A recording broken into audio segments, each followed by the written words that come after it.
This isn't a shelter, kids. Paying customers only. The words sliced through the air of Atlanta's upscale Ivy House restaurant as Lily, a young white waitress, stared down at Jaden and Maya. The black twin teens, both 17, sat quietly at a small table near the window, dressed casually in hoodies and jeans. It was their birthday dinner, a simple tradition their parents insisted on every year. Jaden's hand hovered over the menu, his face flushing with embarrassment. Maya spoke softly, "We have a reservation." Lily smirked, eyes flicking to their outfits. "Sure you do." Without warning, she grabbed the 2 glasses of water on the tray and tilted them, pouring the contents straight over their heads. The icy liquid drenched them. Laughter erupted from a nearby table. Across the room, the front door swung open. What happened next silenced the entire restaurant. The restaurant manager, noticing the scene, rushed over.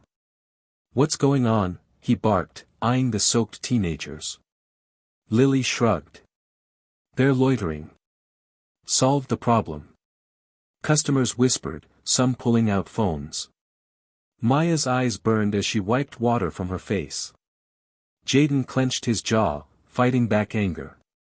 The manager turned to the entrance, and froze. A sharply dressed black couple stood there, Michael Carter, in a tailored navy suit, and Olivia Carter, in a sleek black dress, her legal badge clipped to her coat. The manager's face paled. "Judges Carter," he stammered. But the worst wasn't over. The twins stood up, drenched but composed. Maya's voice rang clear, "Mom. Dad. We told you this place wasn't ready for us." A hush fell over Ivy House. Lily's smirk faded as realization dawned. Michael Carter stepped forward, his voice calm but razor-sharp. "My wife and I, judges of the Georgia Superior Court, were invited here tonight to celebrate our children's birthday."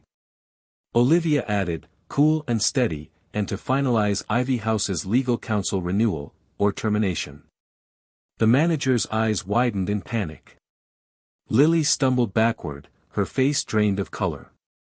I didn't know," she whispered. "You didn't care," Michael interrupted, gaze locked on her. Across the room, phones captured every second. The power dynamic had flipped, and everyone saw it. The manager scrambled for damage control. "Sir, ma'am, of course we want to continue working with your firm," but Michael raised a hand, silencing him.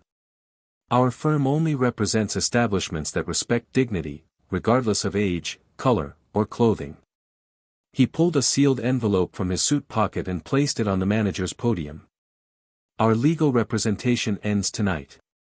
Maya and Jaden stood tall beside their parents, their wet clothes forgotten.